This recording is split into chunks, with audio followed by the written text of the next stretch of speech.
ये हमारे पास international law का इंपॉर्टेंट क्वेश्चन है। जब हम इंपॉर्टेंट क्वेश्चन देखे थे तो सबसे पहले सोर्सेज ऑफ इंटरनेशनल लॉ लिखा हुआ था।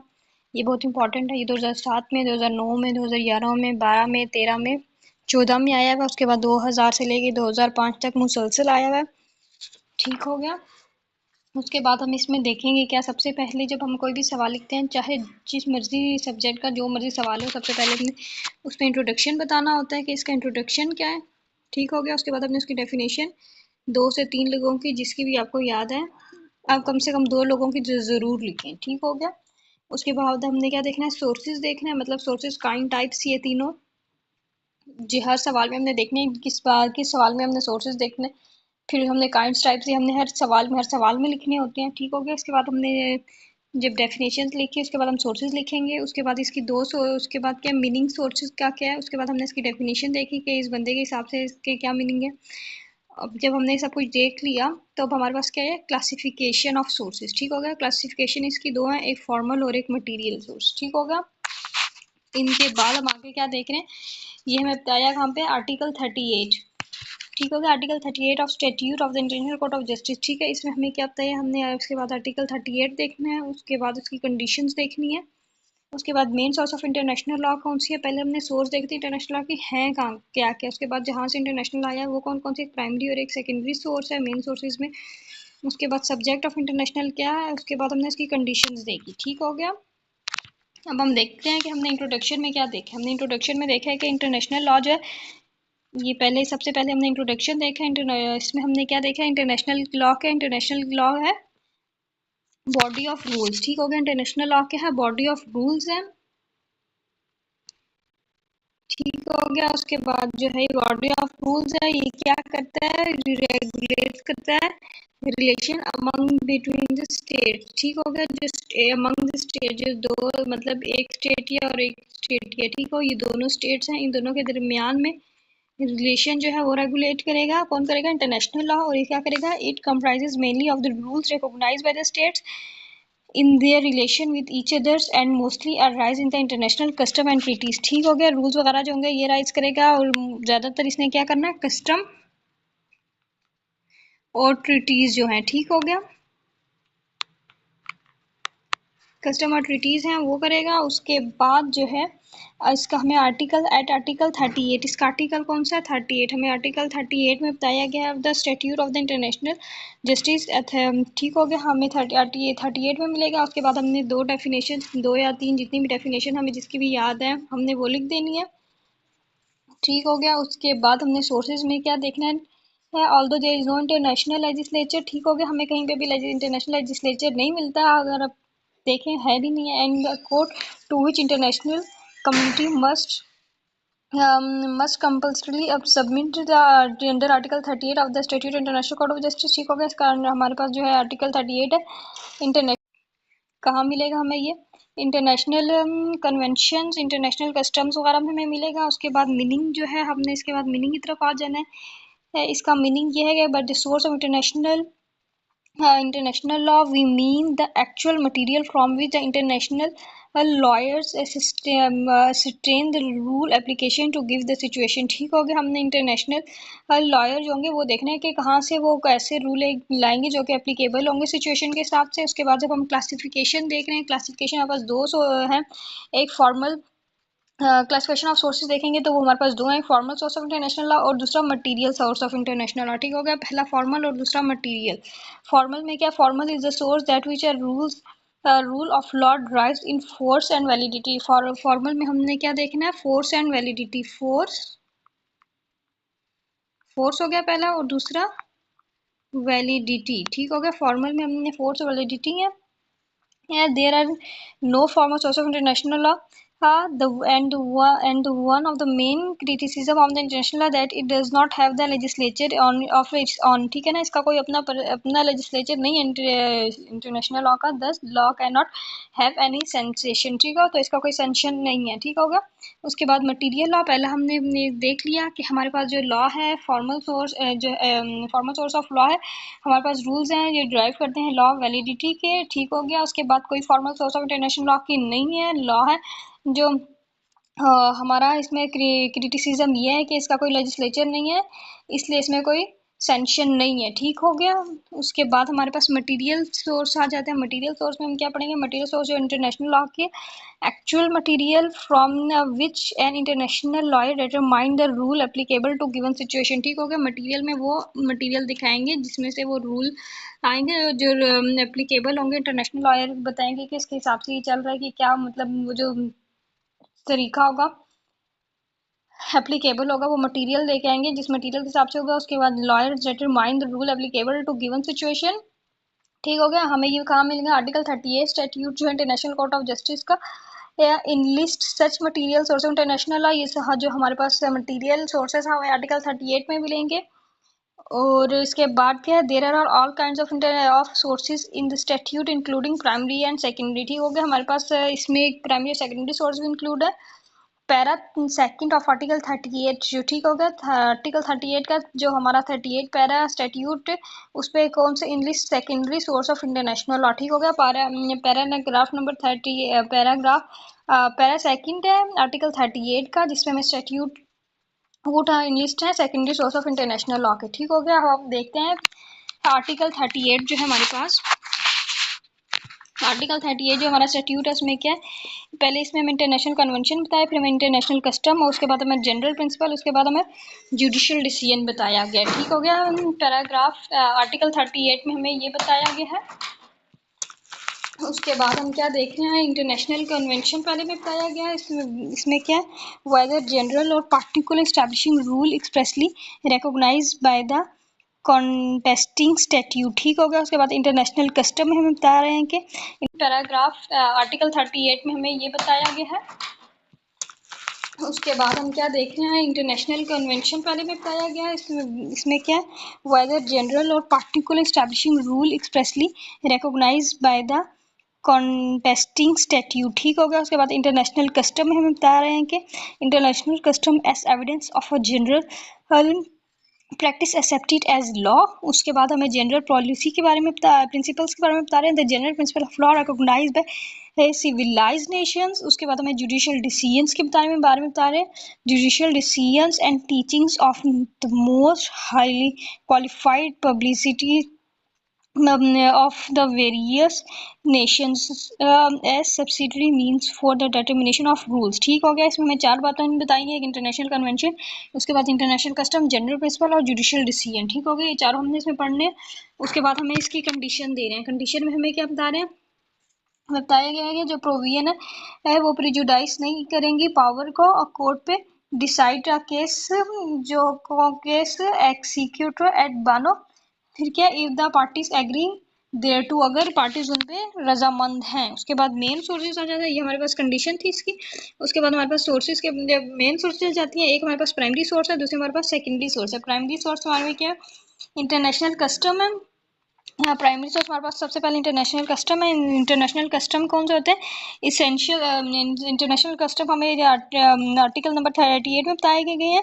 Statute of international court of justice recognize करती है इंटरनेशनल कस्टम को as a source of international law. उसके बाद जब हम इंटरनेशनल कस्टम के बारे में बता रहे हैं, सबसे पहले हम इसके बताएंगे essentials of the valid international custom है वो हमारा क्या? लॉन्ग ड्यूरेशन से फॉलो होना चाहिए और यूनिफॉर्मिटी है कंसिस्टेंसी भी उसमें होनी चाहिए, ठीक हो गया। उसके बाद हमने क्या देखना है? इसी में हमने देखना है जनरलिटी प्रैक्टिस ऑब्जर्व होना चाहिए, ठीक हो गया। उसके बाद हम इसी पैराग्राफ में इंटरनेशनल सोर्स के प्राइमरी सोर्स में जो है हम इंटरनेशनल कस्टम के बाद हमने इसमें क्या देखना है? ट्रीटीज़ हैं। इसमें इसी में ट्रीटीज़ हैं। ट्रीटीज़ हमारे पास क्या होती हैं? Treaties important source of international law होती हैं। ये हमें आर्टिकल 2 में बताया गया of the Vienna convention of the law. और ट्रीटीज़ 1960 डिफाइंस हमें ट्रीटी के बारे में करती है। ये हमें क्या बता रही है? एन एग्रीमेंट वेयर बाय 2 और मोर स्टेट्स इस्टेब्लिश और seek to establish a relation between them governed by the international law, ठीक हो गया। ये हमें कौन बता रही है? डेफिनेशन ऑफ ट्रीटी है जो हमें आर्टिकल 2 बता रही है। किसका? आर्टिकल 2 हमारा बता रही है वियना कन्वेंशन। वियना कन्वेंशन जो है हमें बता रही है ट्रीटीज़ के 1960 के बारे में, 1960 डिफाइंस ट्रीटीज है, ठीक हो गया। आर्टिकल 2 हमारे पास विनय कन्वेंशन का है, 1960 डिफाइंस ट्रीटी है। उसके बाद काइंड्स ऑफ ट्रीटी है हमारे पास, सबसे पहले हमारे पास लॉ मेकिंग ट्रीटी है, उसके बाद हमारे पास ट्रीटी कॉन्ट्रैक्ट्स है, ठीक है। हमारे पास दो ट्रीटीज भी हमारे पास दो किस्म के ट्रीटीज के बाद जब हम तीसरी बात पढ़ेंगे वो हमारे पास जनरल प्रिंसिपल आ रहे हैं। जनरल प्रिंसिपल में क्या बताया, हमने ट्रीटीज भी पढ़ ली, उसके बाद हमारे पास जनरल प्रिंसिपल आ रहे हैं। ये भी हमारे पास सिर्फ अभी तक हम चल रहे हैं ना, ये प्राइमरी सोर्स की हेडिंग्स चल रही हैं, ठीक हो गया।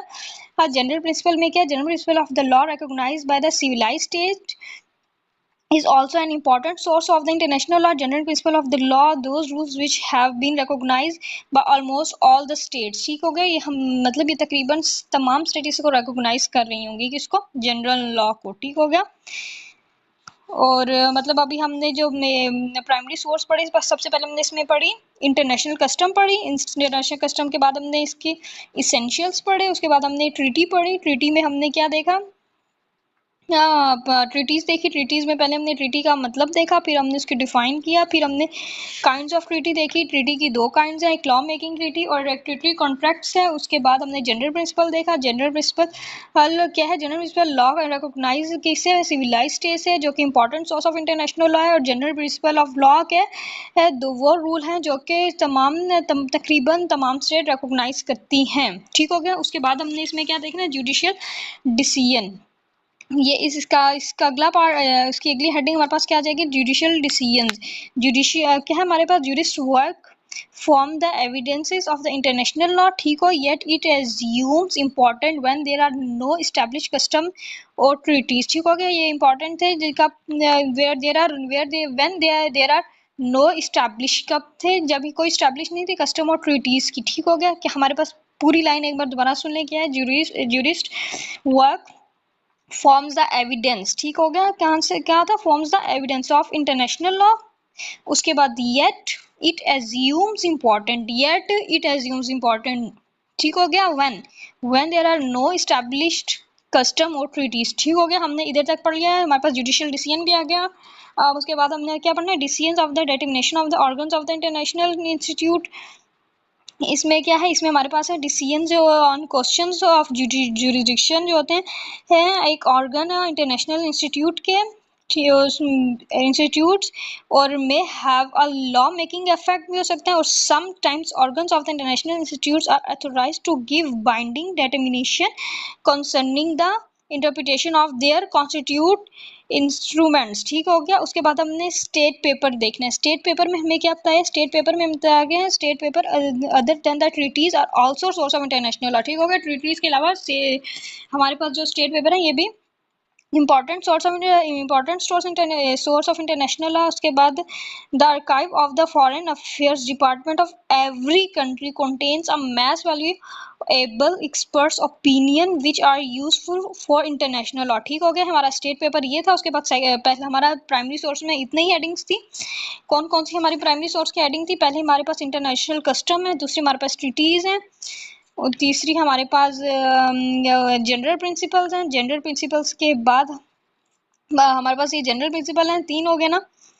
उसके बाद हमने जुडिशियल डिसीजन देखा। उसके बाद हम क्या determination of decision of the determination of the organ international institute देखा, स्टेट पेपर देखा, ठीक हो गया। ये हमारी प्राइमरी सोर्स इतनी थी, हमने प्राइमरी सोर्स कर लिया। अब हमारी बारी है सेकेंडरी सोर्सेज करने की। important source of international law। उसके बाद the archive of the foreign affairs department of every country contains a mass valuable experts opinion which are useful for international law, ठीक हो गया। हमारा स्टेट पेपर ये था। उसके बाद पहले हमारा प्राइमरी सोर्स में इतनी ही हेडिंग्स थी। कौन कौन सी हमारी प्राइमरी सोर्स की हेडिंग थी, पहले हमारे पास इंटरनेशनल कस्टम है, दूसरी हमारे पास ट्रीटीज हैं, और तीसरी हमारे पास जनरल प्रिंसिपल्स हैं। जनरल प्रिंसिपल्स के बाद हमारे पास ये जनरल प्रिंसिपल हैं, तीन हो गए ना। उसके बाद हमने जुडिशियल डिसीजन देखा। उसके बाद हम क्या determination of decision of the determination of the organ international institute देखा, स्टेट पेपर देखा, ठीक हो गया। ये हमारी प्राइमरी सोर्स इतनी थी, हमने प्राइमरी सोर्स कर लिया। अब हमारी बारी है सेकेंडरी सोर्सेज करने की। सेकेंडरी सोर्स में सबसे पहले क्या, स्टेट जुडिशियल डिसीजन है, उसके बाद इंटरनेशनल कम्युनिटी है, ठीक हो गया। उसके बाद हम क्या देखेंगे, इंटरनेशनल कम्युनिटी के बाद क्या, इक्विटी एंड नेचुरल जस्टिस, उसके बाद जस्ट कॉग्नेंस, उसके बाद स्टेट प्रैक्टिसेस, उसके बाद प्राइवेट कॉन्ट्रैक्ट्स, उसके बाद रोमन लॉ, और हमें आखिर में क्या मिला, प्रिंसिपल ऑफ इस्लामिक लॉ। ठीक हो गया। ये हमारे पास क्या है, सोर्सेज, सेकेंडरी सोर्सेज हैं। उसमें हमारे पास सब्जेक्ट ऑफ इंटरनेशनल लॉ क्या है, हमारे पास सबसे पहले स्टेट्स हैं, उसके बाद हमारे पास political entities legally proximate to the state है, उसके बाद हमारे पास कंडोमोनिया, उसके बाद इंटरनेशनल ट्रीटीज है, उसके बाद इंटरनेशनल ऑर्गेनाइजेशंस हैं, उसके बाद इंटरनेशनल इंस्टीट्यूशंस हैं, उसके बाद इंटरनेशनल क्रिमिनल लॉ है, उसके बाद international concerning international minorities and individuals है, उसके बाद नॉन स्टेट इंटिटीज़ हैं, उसके बाद इंसर्जेंट्स हैं। ठीक हो गया। ये हमारे पास secondary subject of international law थे। सबसे पहले अभी हमने क्या पढ़ा, सेकेंडरी सोर्सेज पढ़ी। सेकेंडरी सोर्सेज में जो भी हमने नाम पढ़े, state judicial decision, international community, equity and the natural justice, just cognize, state practices, private contracts, Roman law और प्रिंसिपल ऑफ इस्लामिक लॉ, ये हमने कहाँ पे पढ़े, ये सारे हमने सेकेंडरी सोर्सेज में पढ़े। उसके बाद हमने सब्जेक्ट ऑफ सेकेंडरी सोर्स पढ़े, जो हमने क्या ये सब देख लिए, state political entities, condominia, international treaties, international organisations, international institution, international criminal law, treaties concerning international minorities and individuals, उसके बाद नॉन स्टेट एंटिटीज और आखिरी इंसर्जेंट्स। ठीक हो गया। ये हमारे सेकेंडरी सोर्स वाली बात भी खत्म होगी। आखिर में हमने कंक्लूजन देना है। कंक्लूजन में क्या करना है, to conclude it can be said that the sources are the name of historic film put, मतलब कि हमने बस यही बताना है कि जो हमारे कंक्लूड करते हुए उन्हें बता देना कि सोर्सेज जो हमारे पास नॉन हिस्टोरिकल फाइल पुट हैं, जो कि हमें रूल्स देते हैं कंडक्ट, जो हमें रूल्स देते हैं जो कि कंडक्ट करने होते हैं कि किन हालात पे क्या होना है, मतलब वो सब कुछ जो आर्टिकल 38 हमने पढ़ा, वो सब कुछ जितना कुछ हमने सब कुछ पढ़ा उसको हमने एक छोटी सी उसमें मतलब 2-3 पैराग्राफ में कंक्लूड करके लिख देना। बस हमारा इतना सा ही सवाल था, ये हमारा सवाल था सोर्स ऑफ इंटरनेशनल, और ये बहुत इंपॉर्टेंट क्वेश्चन है, इसको ज़रूर करना, ये पेपर में भी ज़रूर आएगा। इसमें भी हर सवाल में पहले हमने इंट्रोडक्शन लिखना होता है, इंट्रोडक्शन के बाद हमने डेफिनेशन के लिखनी होती है, उसके बाद 1-2 लोगों की डेफिनेशन बतानी होती है, फिर सोर्स बतानी होती है, फिर इसकी जो सोर्सेज या सोर्स या काइंड या टाइप जो कुछ होता है वो कुछ बताना होता है, और उसके बाद क्वेश्चन में जो कुछ चीज़ें बताई गई होती हैं वो कुछ हमने सॉल्व करना होता है। वो हर सवाल में यही है, मतलब कि यही नहीं है, मतलब तरीका यही है। मैं आपको आगे आगे सारे सवाल बता दूंगी।